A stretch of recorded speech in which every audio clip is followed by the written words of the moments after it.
محترم سامعین کرام، السلام علیکم ورحمۃ اللہ وبرکاتہ۔ دشمنان اسلام نے یہ مشہور کر رکھا ہے کہ اسلام تلوار کے زور سے پھیلا ہے، حالانکہ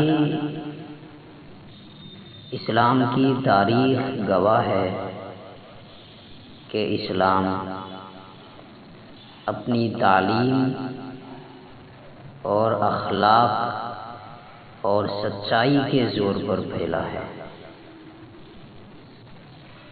ہم اپنے بزرگوں کے اعمال اور افعال کے بارے میں پڑھتے ہیں تو ہمیں معلوم ہوتا ہے کہ ان کے عمدہ اخلاق اور عمدہ تعلیم کی وجہ سے ہزاروں لاکھوں لوگ متاثر ہو کر مسلمان ہو جاتے تھے۔ جیسے کہ ایک واقعہ ہے، حضرت سید میرا حسین زنجانی رحمۃ اللہ علیہ کہ ان کے زمانے کا واقعہ ہے کہ اس دور میں لاہور کے مشرقی علاقے میں ایک کافر مشرک رام چندر نامی رہتا تھا، جو بہت امیر اور بہت عالیشان مکانات کا مالک تھا اور بہت بڑی زمین کا مالک تھا، لیکن وہ کوڑ کی بیماری میں مبتلا تھا۔ اس بیماری کی وجہ سے وہ زندگی سے پریشان ہو چکا تھا، بیزار ہو چکا تھا، اور اس کا یہ حال ہو چکا تھا کہ کپڑے بھی نہیں پہن سکتا تھا۔ جب اس نے آپ کی یعنی سید میرا حسین زنجانی رحمۃ اللہ علیہ کی روحانیت کا چرچا سنا تو وہ آپ کی خدمت میں حاضر ہوا اور عرض کی کہ یا حضرت، میری حالت زار آپ کے سامنے ہے، مجھے اس عذاب سے نجات دلانے کے لیے کچھ کیجیے۔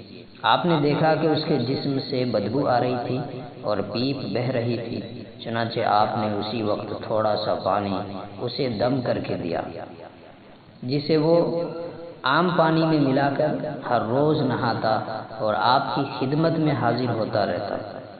اس پانی کی تاثیر اور آپ کی دعا کے اثر سے صرف 10 یوم میں یعنی 10 دن میں تندرست ہو گیا۔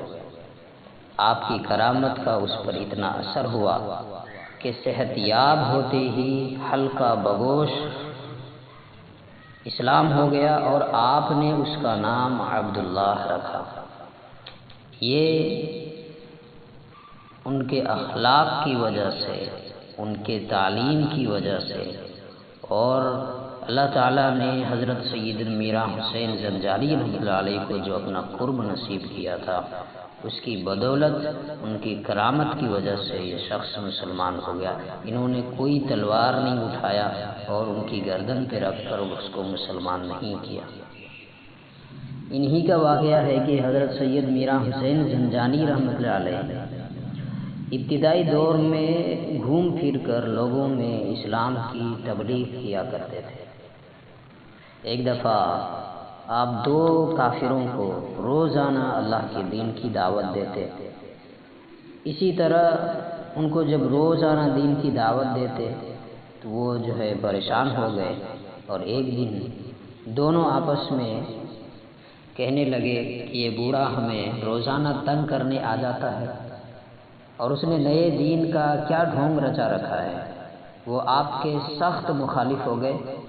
آخر کار انہوں نے مشورہ کیا اور منصوبہ بنایا کہ کیوں نہ اس بوڑھے درویش کو ہم قتل کر دیں اور اس کا کام تمام کر دیں۔ یہ سوچ کر ایک دن آپ کے پیچھے پیچھے تعاقب کرتے ہوئے آپ کی جائے رہائش تک، آپ کے گھر تک آ گئے، لیکن ابھی شام ہو ہی رہا تھا۔ انہوں نے سوچا کہ تھوڑا رات ہو جائے تو پھر آپ کو قتل کر دیں گے۔ اسی نیت سے آپ کے جھوپڑی سے تھوڑی دور ہی یہ لوگ بیٹھے رہے۔ جب اندھیرا چھا گیا اور آپ عشاء کی نماز ادا کرنے کے بعد یاد الہی میں بیٹھے ہوئے تھے کہ اچانک دونوں غیر مسلم، دونوں کافر آپ کے کمرے میں آ گئے۔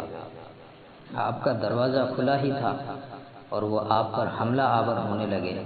آپ یاد الہی میں مستغرق تھے۔ جو ہی انہوں نے تیز چھروں سے آپ پر وار کرنا چاہا تو وہ دونوں اندھے ہو گئے۔ جب وہ اندھے ہو گئے تو وہ واپس لوٹ گئے۔ جب واپس لوٹے تو درست ہو گئے۔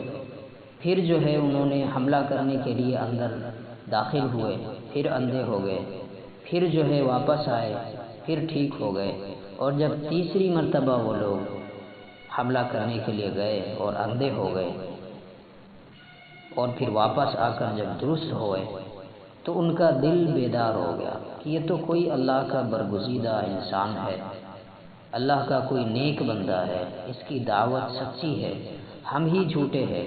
آخر آپ کے قدموں میں گر گئے وہ دونوں، اور آپ کے دست حق پر مشرف با ایمان ہو گئے، اور آخری دم تک پھر آپ کی خدمت میں گاہے بگاہے حاضری دیا کرتے تھے۔